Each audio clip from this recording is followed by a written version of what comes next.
Hey alligators, it's Allie Hardesty, and today we're going to be talking about some life hacks for Instagram. So that means ways to gain more followers, get more likes, and also get people active on your posts in general without buying likes, buying followers, and all this crazy stuff that people do nowadays. And take it from me because I've been doing this stuff for years now, and it's now 2017. I've had my Instagram since I was a junior in high school, so like 4 or 5 years, something like that. It's been a minute. You may notice I am not Instagram famous or an Instagram model by any means. I am a YouTuber, so you're probably assuming that all of my following just carried over from one platform to the other, but that's not necessarily the case. I actually had a decent sized following on there before I even started my channel, and in addition to that, if you compare my Instagram to anybody else's with my amount of subscribers on YouTube, or even people who have more subscribers, I have a decent following on there. Everyone's really active on my posts as well, so we're gonna talk about why people are so active, how I got my Instagram that way, and just all that stuff. So keep on watching this video. This may seem really obvious, but post high quality pictures. Everybody takes their Snapchat stories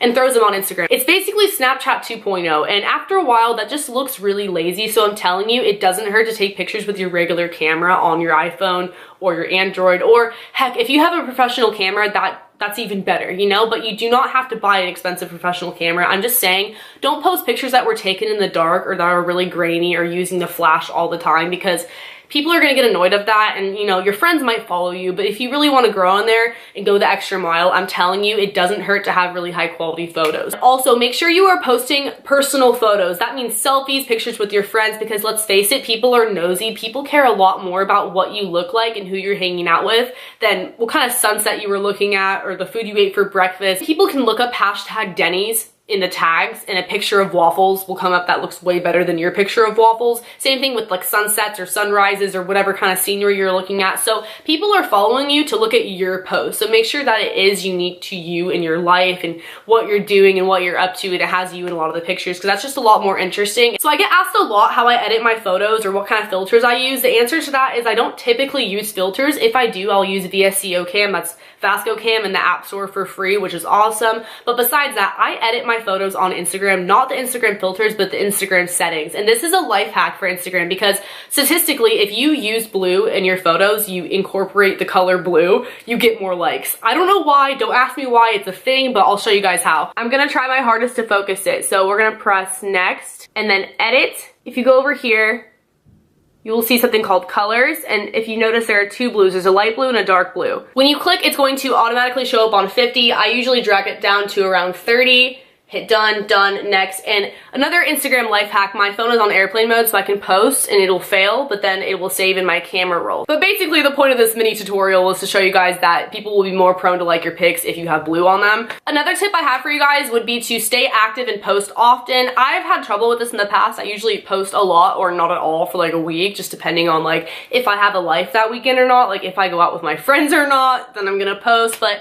if you notice, the people who have a lot of followers are the ones that post pretty consistently, like on a daily or semi-daily, like every other day type of basis, because even if I'm really good friends with someone, I'm probably not going to want to follow them if they never post, because it's like, what's the point? Hashtags, and this only works if your profile is on public, so if you're not comfortable doing so, then just disregard this one. People used to do the whole hashtag follow for follow, hashtag like for like. I think that thing died down by now, and I mean, even if you were using that, I doubt you actually gained any active followers that like really cared about your post to begin with. But anyways, if you do use hashtags, they sometimes can be beneficial. I'll give you guys an example. One time I was at a rave and there was probably a couple thousand people there. I hashtagged what the rave was called, and I had tons of people coming to my profile to follow me and like the picture. I had a couple thousand likes on that picture, and that was before I did YouTube. So that was like a lot to me at the time. I was like, oh my god. It's because people found me through a common interest. Same thing with tagging your location. If you tag yourself at a rave or in a popular location where there's something going on, people might also be stalking the location and looking at other people in that area. The next tip I have for you guys is to be interactive with your captions, and there's a couple ways to do this. I've seen social media influencers say, hey, tag a friend who would like this hairstyle, tag a friend who would be interested in blah blah blah, that goes with their caption.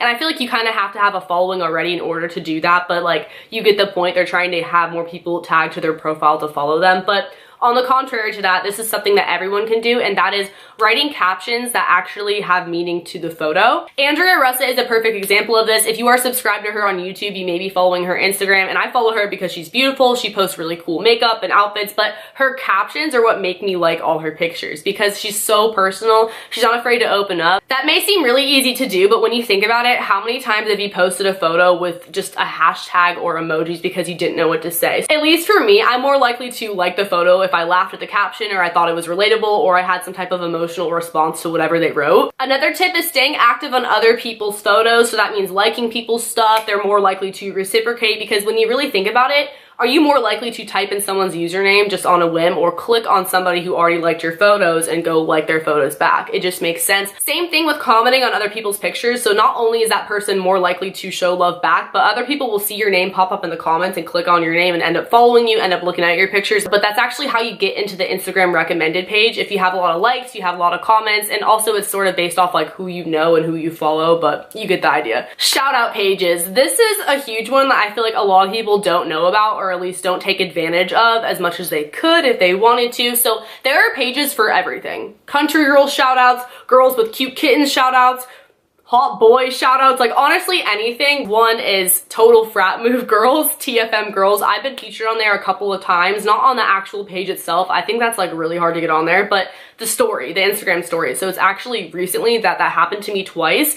I didn't really think that they would do it, but in their bio it says to send them an email with a picture of you and your @ and what college you go to, and they will put you on their page. So I did that, and then next thing I know, all my guy friends are screenshotting me the TFM Girls story, and I gained like hundreds of followers within a day each time that happened to me. But anyways, once you start to get featured on other pages will find you featured on those pages and ask to shout you out. Sometimes I get shouted out by pages like that without even my permission. Like, I mean, I don't care. They don't have to ask my permission, but people will just do it because they like your pictures. Because that's how those shout out pages get their pictures. They're from other people. And same with the meme pages, like people are submitting those half the time. So it's like a mutually beneficial thing, and you're probably just going to gain followers because people see you on those pages that didn't already follow you and they click your name, and then there you go. Share your Instagram pictures to Twitter. When I started doing this, I was really surprised at how many likes I got in just a couple of minutes. Like you get a lot of likes faster in the beginning than you would have if you didn't link to Twitter, because that way people know that you posted a picture and they're gonna go look, or they'll look right on Twitter and like the photo. Also, be social. I know a lot of the time when people meet people at parties or whatever, they're like, hey, what's your Snapchat? Add me. I'm definitely that person who's like, what's your Instagram? Like, follow me on Instagram, I'll follow you back. And if you want my number, you can DM me, because I'm just more of an Instagram person for sure, so make sure that you're doing that when you meet people if you want. And last but not least, another thing would be to collab, and it's a lot different than on YouTube. That's just really posting a picture with somebody else and tagging them in the caption and also in the picture. So even if your friends don't have a lot of followers, if you're doing this with them, like even if you don't have a lot of followers, it doesn't matter. You guys probably have at least a couple people who are not following both of you. So again, kind of like a shout out, except for I feel like people are more likely to be more active because they're like, oh, that's so-and-so's friend that I just followed. Thank you guys so much for watching this video. If you did enjoy these life hacks for Instagram, how to grow yourself on Instagram and your following, be sure to give this video a thumbs up. My social media will be on the screen if you guys do want to follow, and don't forget to subscribe because I put out new videos all the time, especially if you want more like this one or story times or other types of videos, because I make a lot of different sort of content. Also hit the notification bell because that way you are notified when I upload, and I will see you guys next time. Later, alligators. Bye.